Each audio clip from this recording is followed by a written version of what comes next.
negotiating the best offers and review the offers on your house that you're selling. But first, let's hit it.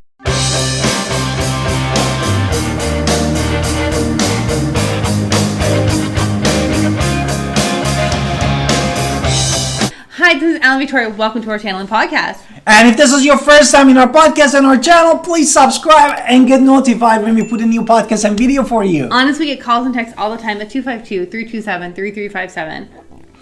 And now you put your house on the market. Now buyers are coming, and finally at least one buyer's put the offers. Or multiples, which is even better for you. Woohoo, you're in the driver's seat at this point. Yes. And this is where our agents really do your best advocating for you. Exactly.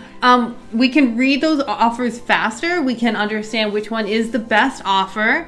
We can see which one has the most contingencies, which one has the least contingencies, which one you're going to net the most, because it can be deceptive up front and then and all the details get to niddle it down.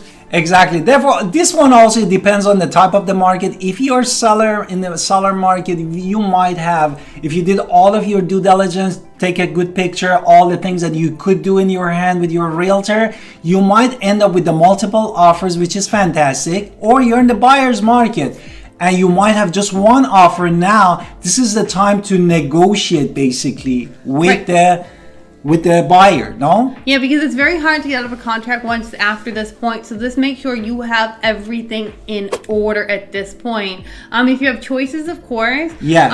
Or even if it's just one, you want to make sure it's the best possible one for you as a seller. So you have three choices when you get this offer. If it's one or multiple offers. Yes. You have three basic things you can do. What are the three? Basically, you can accept the buyer's offer as is. You can make a counter offer. Now, caveat with this one, if you make a counter offer, that means that the other offer is no longer in play. It's gone. It's dead.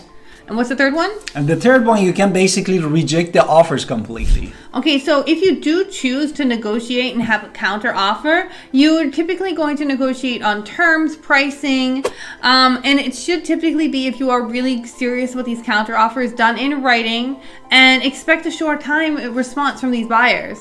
Exactly. Usually 48 hours, but again, depends on the market that we are dealing with. Sometimes in the seller market, they might take more time, and maybe it's different from different situation. Now, if you have multiple offers, which I hope you do, then you're going to look at very nitty-gritty details and try to go with the best one that's there. And we can still go back to the best one and ask for small little changes if we need them.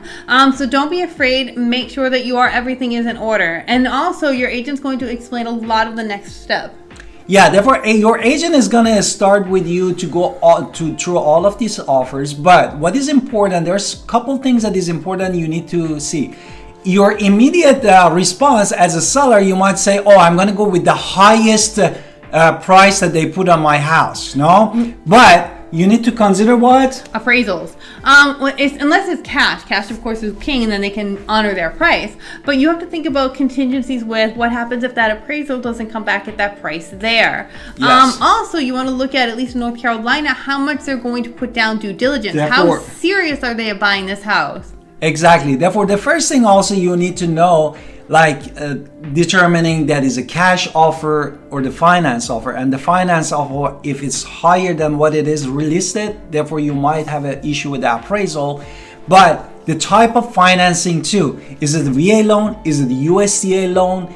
Is it FHA loan? All these things, they might have an addendum that is associated with that, and you need to be very careful. Right, and you have to just take things into consideration. So make sure that appraisal is going to come back at the exact number you want. Also, closing hurdles, red flags from those inspections. Yes, or buyer wanted to walk away with the expenses that came from the inspections. Therefore, this could be really interesting, or either having a low appraisal. The low appraiser means that if we are going to try to get the buyers to come up with the rest of the cash, and that's of course something there. And then also what can happen is basically what? It might fall through. Yeah, no? The financing might fall through. Something happens on the buyer's end, they can't do it. So you want to make sure that your agent is aware of all of these things so they can help you ahead of time. I hope this podcast and video was helpful. See you in the next video and podcast. Thank you.